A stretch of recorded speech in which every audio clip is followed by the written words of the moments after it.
What would it take to exterminate life on Earth? To kill every living thing? And turn the entire world into a barren wasteland? 250 million years ago, it nearly happened. The result of a volcanic apocalypse unlike any ever recorded in history. Our planet, a bastion of life in a cold, dark universe, nearly dies, with only a few species left to start all over again. This is the worst catastrophe life on Earth has ever endured. Who will survive the great dying on Animal Armageddon?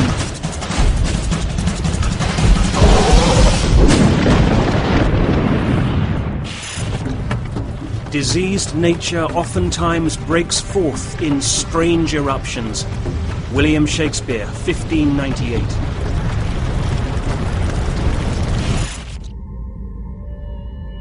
A 250 million years ago, in a time known as the Permian, the world we know didn't exist.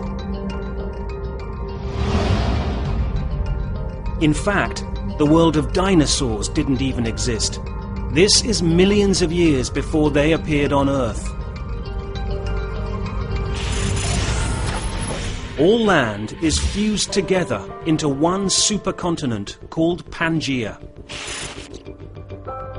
This place, the cradle of life for over 150 million years, is on the verge of collapse. It's important to understand that the end Permian extinction event was the nearest life came to complete annihilation. With a little bit more of a push, we would not be here, nothing would be here. But for now, though, Pangaea is a tropical paradise filled with lush conifer forests, refreshing streams, and exotic creatures like something out of science fiction.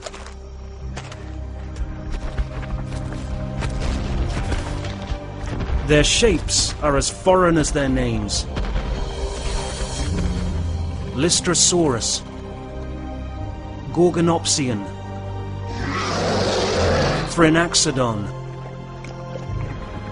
and Dicynodon. They are the mammal-like reptiles.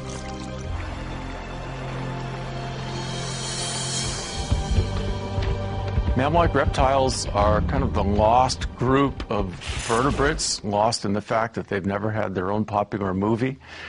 They're not mammals because they have differences in their bone structure. They may or may not have been warm-blooded, but we think they were. They may or may not have had live birth, although we think they may have done that too. Theirs is a bizarre and little-known dynasty, almost entirely severed from the animal kingdom we know today.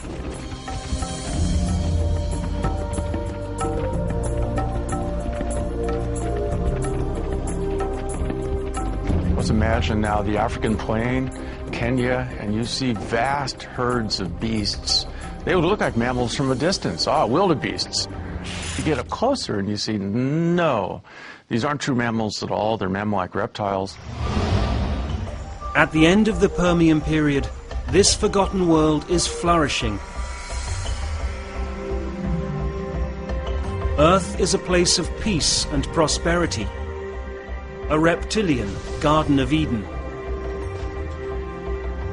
The world was a lot simpler then because we're used to thinking of different animals on each continent, but in the Permian, everybody lived everywhere. You find the same creatures on land in different parts from north to south.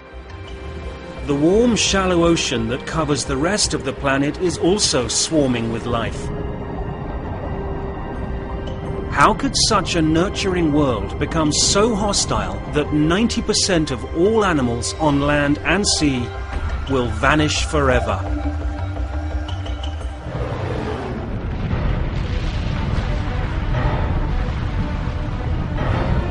"60 miles beneath the Earth's crust, the answer is brewing." Superheated magma, welling up for thousands of years, has created a pressure cooker that's on the verge of exploding.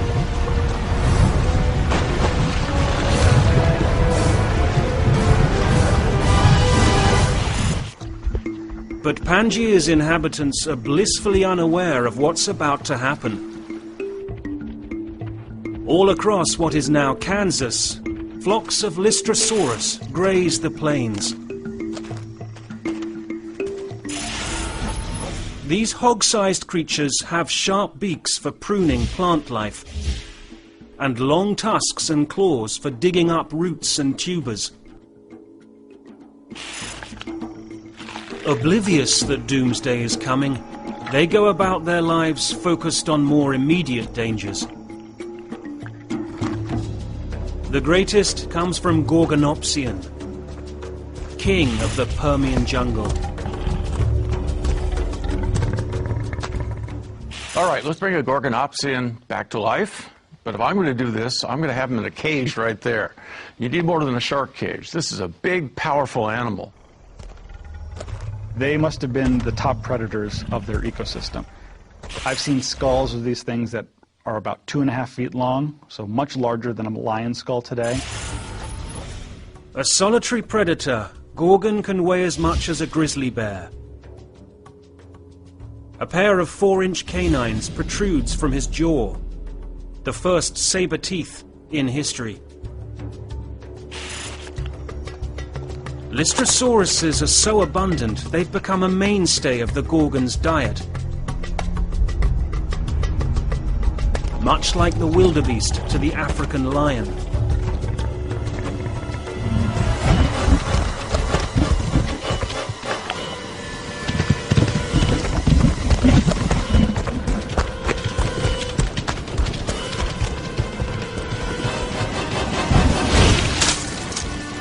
Gorgon is an expert hunter, but a poor butcher. Gorgonopsians have big sort of slashing and biting teeth, but they don't appear to have a whole lot of jaw musculature. Of course, lions and wolves are mammals. We all have multiple muscles and flexible jaws that we can move back and forwards, side to side. The Gorgonopsians were classic reptiles. The jaws just snap shut, open and shut. Like an alligator, Gorgon clamps down, but he can only shear off one piece of meat. With food so easy to find, this isn't a problem. There will be plenty more targets available the next time he's hungry.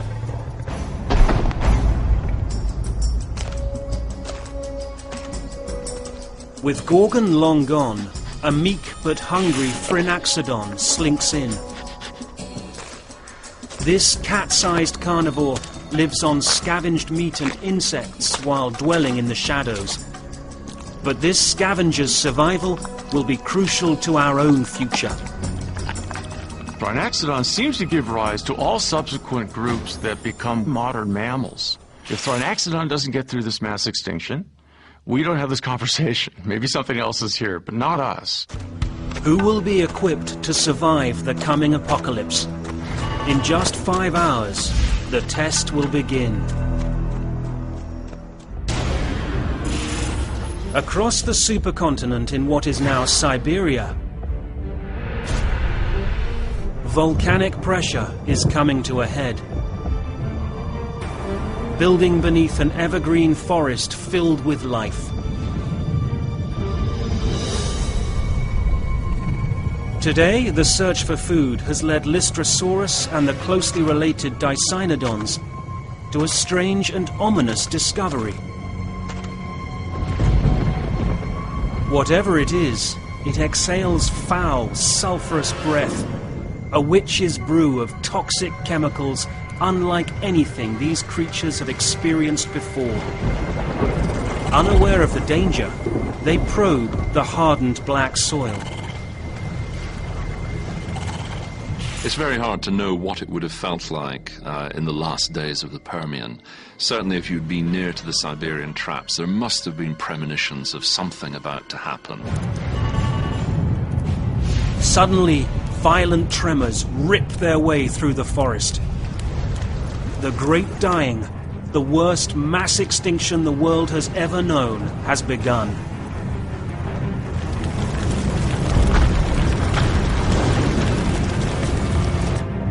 Molten basalt rock, an ocean of liquid death, roars from 60 miles below the surface.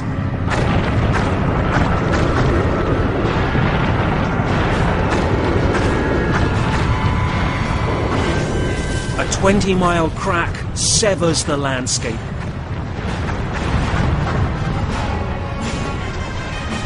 The Earth is literally splitting apart.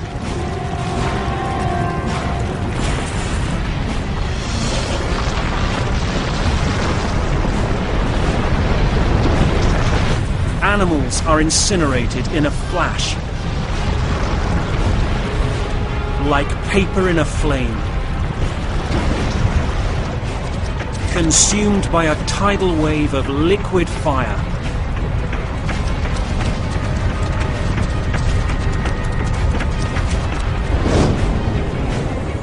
So fast and profuse is the lava flow, it could cover all of New York State in 48 hours. And still the surge keeps coming. The worst catastrophe in Earth history is off to a terrifying start. The air is filled with the fearful wailing of thousands of animals.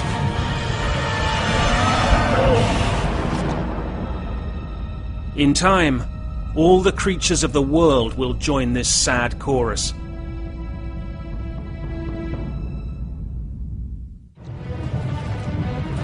The worst mass extinction in the history of life on Earth has begun.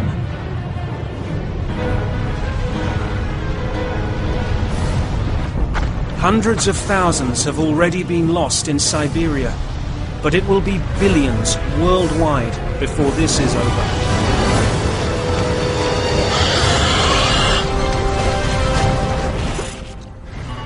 One year after the first eruptions, lava continues to ooze. Today, scientists refer to this volcanic episode as the Siberian Traps event. Most volcanoes blow their top and then stop. Short-term volcanic activity and long periods in between. But these Siberian traps, these flood basalts, didn't play by the rules. They kept spewing and spewing and spewing, and now 100 years, 1,000 years, 10,000 years. Volcanoes typically erupt from a single finite pocket of magma, but the Siberian traps are endlessly restocked through a series of pipelines from a sea of liquid rock churning below. Because humans have never seen a real flood basalt eruption, I think we can only imagine what it's like to have thousands of years of lava just welling out of cracks in the earth. In our time, with the continents split apart, this type of eruption might only cause a local disaster. But at this time, with the continents joined, the chain reaction can't be contained.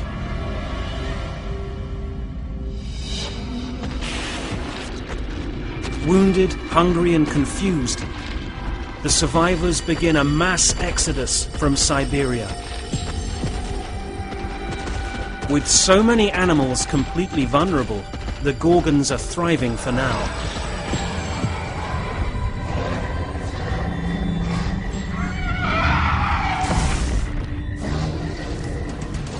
As the Great Dying drags on, with months becoming years, it will become crystal clear that there is nowhere to run, that no creature will escape their fate.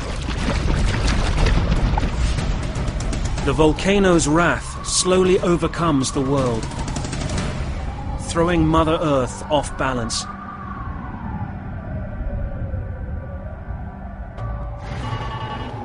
Years pass. Volcanic gases build up in the atmosphere, driving the next wave of the disaster, lethal climate change.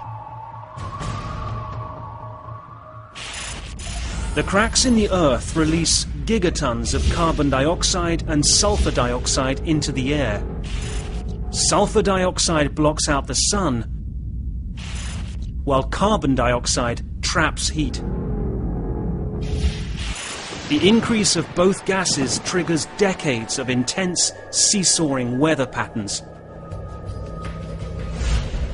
The climate is disrupted by the initial volcanic eruptions, which cause global cooling because of the dust and the sulfur dioxide, and then probably warming as CO2 begins to build up in the atmosphere.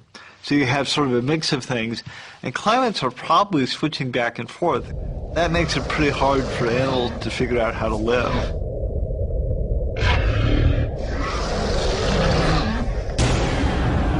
Even here, in what is now South Africa, 15,000 miles from the Siberian traps, a pall of doom is in the air. The sudden change in the climate creates a whole new challenge for those still living: breathing. The whole world would have started feeling this because global warming, carbon dioxide doesn't stay in one spot. All this CO2 is going up into the atmosphere in Siberia. The CO2 rapidly disperses all over the globe. So as CO2 increases in percentage over Siberia, so too does it globally. Not only do temperatures worldwide go up by a few critical degrees, oxygen levels start going down. The Lystrosaurus and Gorgons have no idea what's happening to them. But suddenly, it's getting harder and harder to breathe. Their primitive reptilian respiratory systems simply aren't equipped to handle the thinning air. The hunter and hunted now share the same struggle to survive.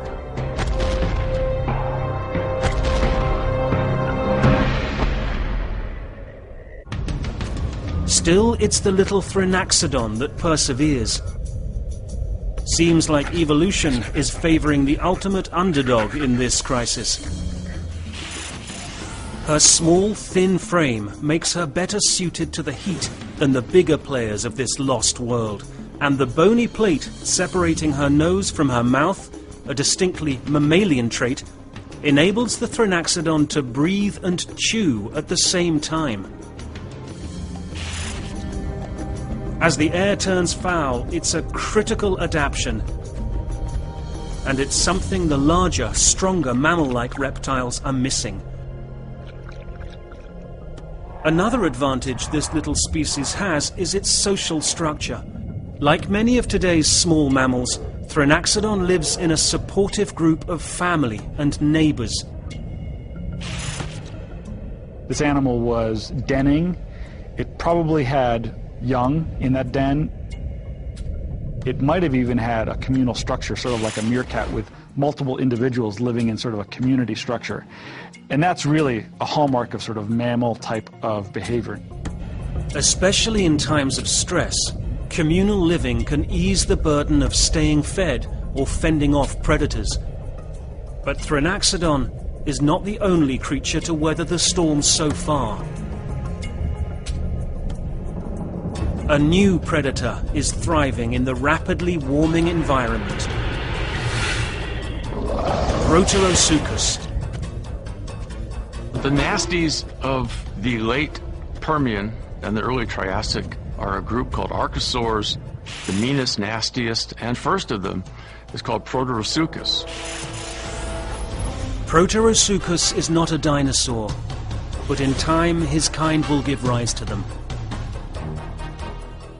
It would have looked very much like a crocodile, except a crocodile with legs, not splayed out to the side, but underneath it. His head is up on a neck.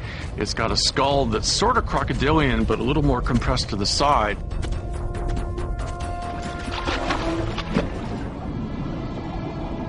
It was a predator. It may have been aquatic. It may have lived in water and hunted fish and grabbed animals on the bank of the stream. That's a good kind of adaptation, and it was able to be opportunistic. Being cold-blooded means Proterosuchus uses the sun's energy to regulate his body temperature. The hotter it gets, the better he seems to feel. We would like to think that warm-bloodedness is a great thing. We're warm-blooded, crocodiles ain't. But when the world was a lot warmer than it is today, you're probably well off being cold-blooded, because one of the big differences is that we need to eat 10 times as much as a crocodile eats. It costs us a lot to be warm-blooded, so Proterosuchus and the archosaurs that evolved from it had a great advantage. They didn't need to find so much food.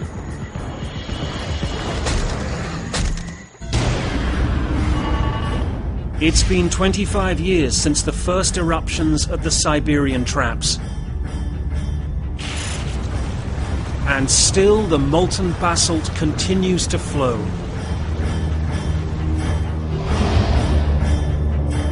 Hardening into pitch-black mountains where nothing can grow. The animals that inhabited the region have been forced out. Like a herd of lost buffalo, the Dicynodons wander endlessly, always on the lookout for an elusive safe haven.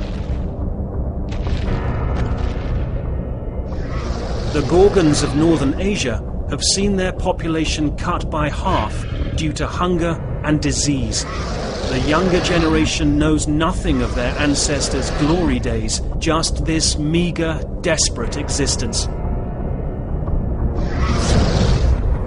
And there is no relief. More punishment is about to strike from above. Acid rain.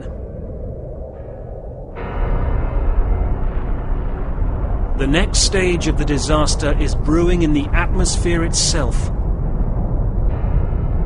Volcanic sulfur dioxide combines with water vapor to create sulfuric acid. Now even the rain has the power to kill. The downwind consequences would have been a lot like living near a really bad Eastern European coal generating plant. I mean, it just would have been an awful place to live. You see these pictures where acid rain has just killed whole forests, and you have pine trees standing which have turned brown and the leaves are falling. If that's continuing over a long span of time, as probably happened in Siberia, acid rain would kill all of the plant life.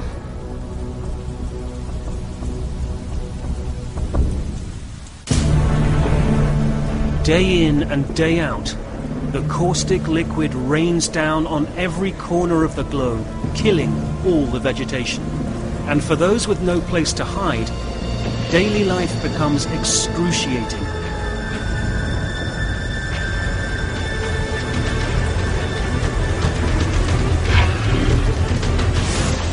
Only our ancestor, little Thrinaxodon, is small enough to find shelter from the storm.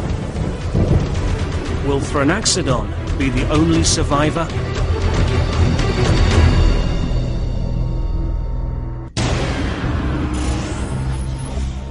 In what is now the Arizona desert, a tropical floodplain offers little escape from the oppressive conditions. The once majestic forests of conifers, the ancestors of today's evergreens, are dying by the millions. Plant life withers in the stifling heat. With vegetation the foundation of the food chain, starvation now runs rampant. Hardest hit are the large herbivores like Dicynodon. Their bulging abdomens mask an intricate cluster of digestive organs that process the coarse roughage on which they subsist. These sorts of things. They were largely low nutrition kinds of plants, so the plant eaters would have had to work hard. They would have been eating all day, probably. Now the Dicynodon's food sources are literally drying up, and new generations aren't adapting fast enough to deal with the growing famine. Their numbers dwindle, but so do the others that feed upon them.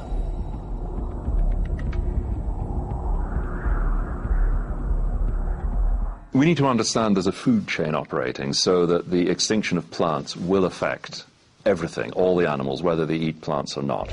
And the sequence is, if you kill the plants, you lose all or most of the plant eaters. Therefore, you lose all or most of the flesh eaters because they have nothing to eat. The Gorgons witness their largest food supply simply vanish before their eyes. Where once there was more than enough food to go around, now there's competition for even the smallest prey.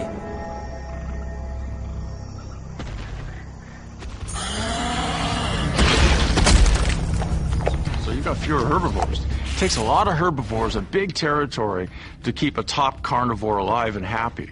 As you reduce the food of the herbivores, as there are fewer and fewer of them, they can support fewer and fewer of the Gorgons. Their primitive reptilian jaw structure was never a problem when food was so abundant. But now, their inability to properly tear a carcass apart is costing them dearly. The Gorgons are starving to death. It's 200 years since the extinction began. Earth keeps inching closer to complete destruction. It's a time of unprecedented annihilation, a depth of devastation never experienced before or since. One predator rises to power, Proterosuchus. The high temperatures are a boon to this cold-blooded creature. There are times in Earth history when it's better to be a cold blood than a warm blood. If we have a world where it's already warm anyway and it never gets cold at night, I mean, this is a great place to be a cold-blooded animal. You need less energy. Our ancient ancestor, Thrinaxodon, is also fated for survival. Being a tiny scavenger, she has no problems living on morsels of food that nobody else wants. Now you have all the insects in the world. You have dead meat that's out here. You have small reptiles. You have amphibians. You have a lot of food sources available to you. When you're a very big top carnivore, that's not the case. Thrinaxodon embodies tenacity. Where other creatures might give up in the face of such harsh conditions, she fights every day to keep herself and her offspring fed and protected. Perhaps it's her proto-mammalian instincts that drive her. Whatever it is, the future of all mammals, including mankind, depends on her unrelenting will to live.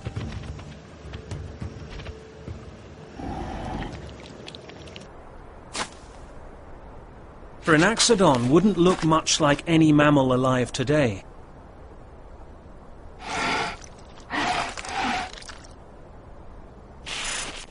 But scientists believe that this small creature was a direct ancestor to modern mammals, including the human race.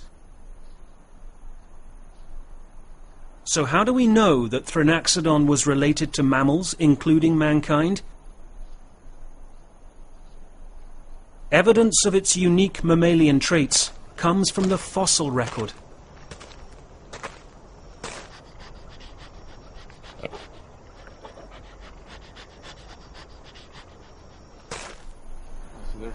Yeah. Its spinal column suggests it had a diaphragm, and its snout had holes that suggest it may have had whiskers.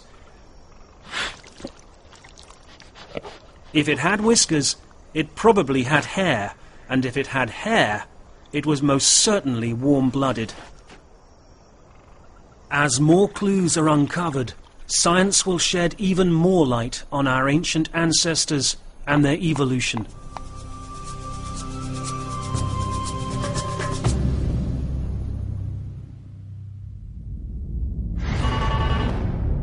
"10,000 years have passed since the Siberian traps first erupted. What started in an isolated region of northern Asia has now engulfed the whole planet. Life on Earth is on the precipice of complete extinction. Everywhere in Pangaea, the vegetation is dead and rotting. And when the summer monsoons strike, flash floods wash much of it out to sea.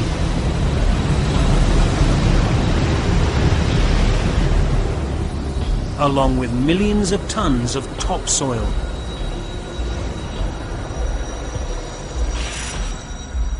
The influx of so much waste is turning the seas into a cesspool, and global warming is causing even more damage. If you're warm everywhere on the planet, nothing drives air, nothing drives the oceans. At the end of the Permian, then, we've heated the planet to the point that ocean currents stop. Once they stop, you start losing oxygen. Warm water holds less oxygen than cold water. And once oceans lose oxygen, you start killing things. As the sea loses oxygen, life is smothered. We've got good evidence of this stagnation of the oceans, that when you look at the rock record, you can see before the event there are abundant reefs with all kinds of life and creatures burrowing in the seabed and all the rest of it. After the crisis, the rocks go black. This is evidence that of the oceans, they've become poor in oxygen, they've become stagnant. There's no group of animals or plants that's unaffected. Many of the groups which had dominated ecosystems in the oceans for hundreds of millions of years disappeared. They're gone. The ocean floor is littered with the remains of the dead. Only bacteria remains.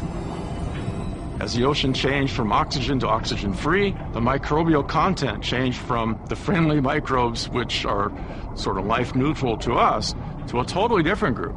This different group produces hydrogen sulfide. Hydrogen sulfide is a very toxic gas. If we start increasing it into the atmosphere, you can kill off land life, and this really seems to be what happened. The hydrogen sulfide acts like a chemical weapon. Winds circulate the poison gas worldwide. Animals are killed in great swathes. But one creature proves resistant to these lethal clouds. Reptiles like Proterosuchus may have been immune to the effects of this toxic gas. A new experiment's taking place by Mark Roth of the Fred Hutchinson Cancer Institute in Seattle has been showing that a reptile can survive a much higher level of hydrogen sulfide than a mammal can. It turns out that cold-bloodedness protects you against the H2S, the hydrogen sulfide. And so it is time to take on the king of the jungle. A weary Gorgon approaches the watering hole. Just a few generations ago, Gorgon would have had the size and weight advantage in this match. Not anymore. Now the noxious environment has left him vulnerable. His kind is rapidly vanishing throughout the globe. It's now the ambitious Proterosuchus whose star is on the rise. He smells victory and his next meal.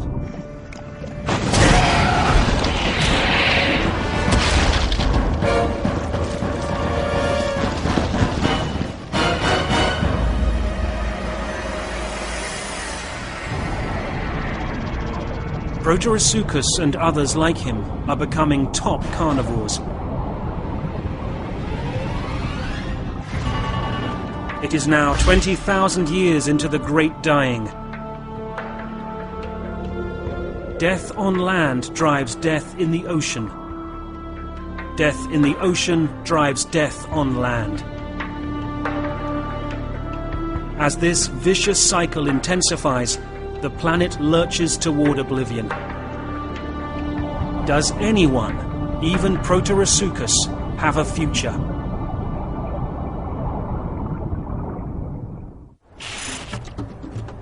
The valley was full of bones, and lo, they were very dry.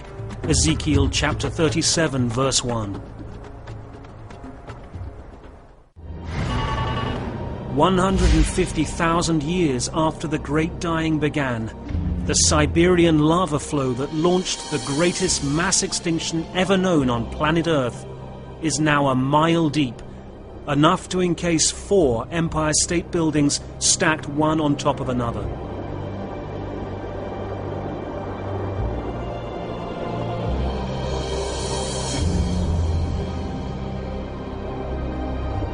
For as far as the eye can see, there is only eerie silence.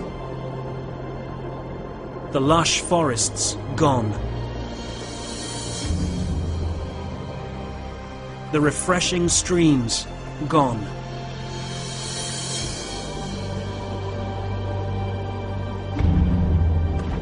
The herds that once populated this fertile landscape, all gone.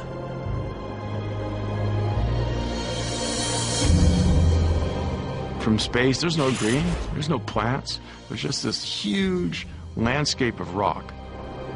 From this wound at Ground Zero in Siberia,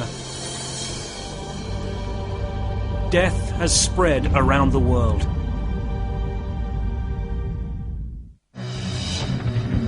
Once giant herds of Lystrosaurus were ubiquitous. Now, only a lucky few persevere. Only staying on the move in an endless migration will keep them one step ahead of death. Millennia of hardship have seen the Lystrosaurus evolve into survivors. Now it's only the hardiest of the species that remain.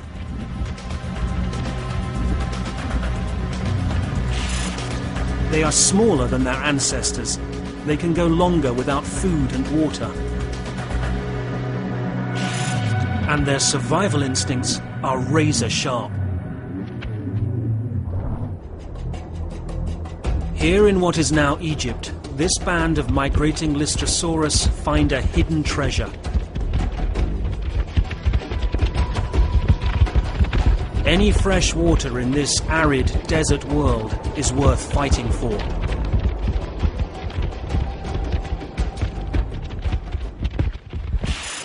But this little stream won't just quench their thirst.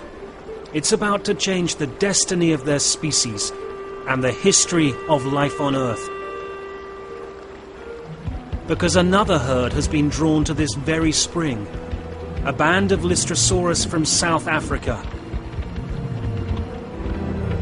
Both groups have evolved along parallel tracks, adapting to desert conditions, lower oxygen, foul air and scarce food. Interbreeding will make this species even tougher. A new generation, with the best genes from both families, will survive the great dying.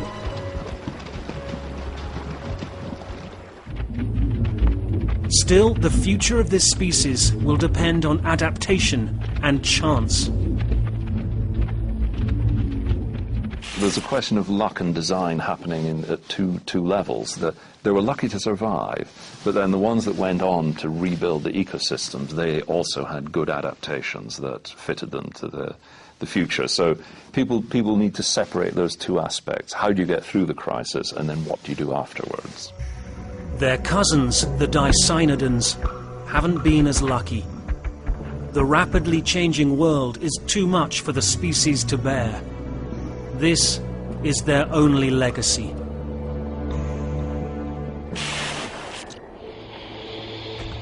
Sadly, the former master has come to a somber end. The last Gorgons die alone, diseased and starving.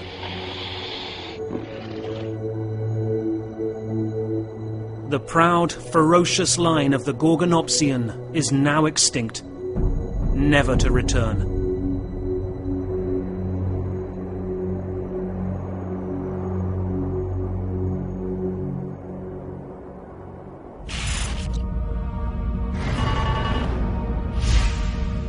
"500,000 years after it began, the great dying draws to a close.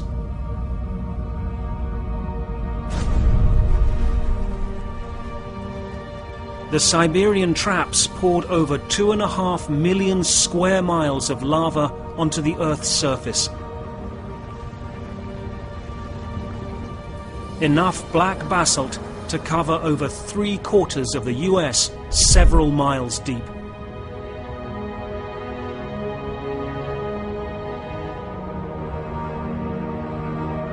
Between 90 and 95% of life on Earth has perished, and the kingdom of the mammal-like reptiles is lost forever. It is the worst mass extinction in Earth's entire history.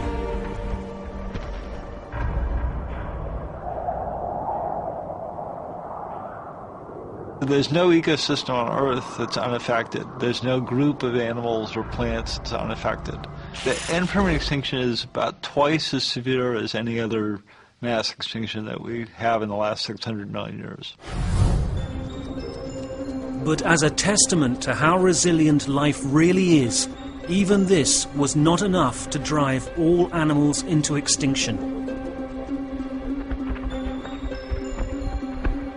Can these hardy few rebuild what has been lost?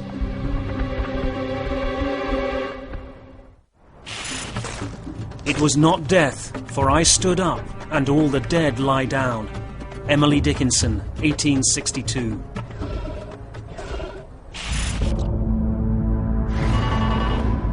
"1.2 million years after a killer volcanic episode nearly strangled the entire planet to death, only the faintest flicker of life remains." Each of those species that survived was probably driven down to just a tiny little castaway surviving population.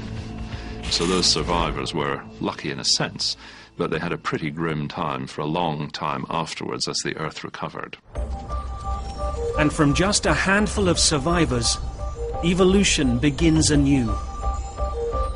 But life's comeback won't be an easy journey. The world they've inherited is hostile when compared to the tropical wonderland of the Permian period.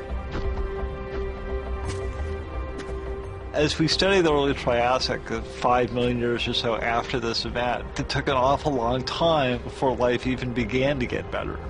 So there's a long interval after this extinction where most groups of animals are just getting by. The Lystrosaurus survived the apocalypse to inherit this new world. Their species has seen a dramatic transformation. There's a big difference in the size of the Lystrosaurus between the Permian and the Triassic. Permian animals were doing really well, and they tended to be large, and whatever killed them going through that boundary knocked down the largest ones, and so the largest ones disappeared, but then the remainders was also on average smaller. Another survivor, Proterosuchus, had been a bit player before the Permian extinction. Never more than 2 to 3% of Earth's population. Now, with the big warm bloods like Gorgon missing, they take over the hunter-killer niche.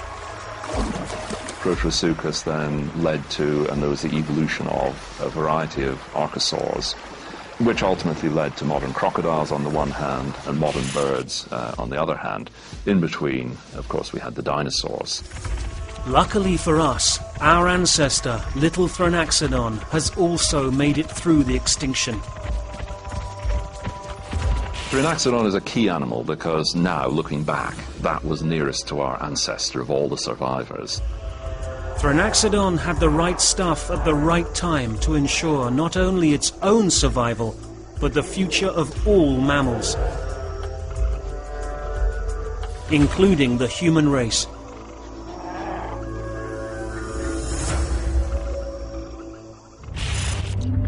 For us, the story of the Great Dying has a happy ending. But it's also a cautionary tale. Earth could rage again at any time.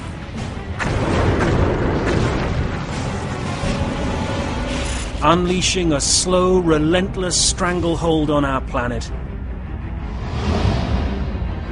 The key question for us is, Would we have the right stuff to survive a mass extinction?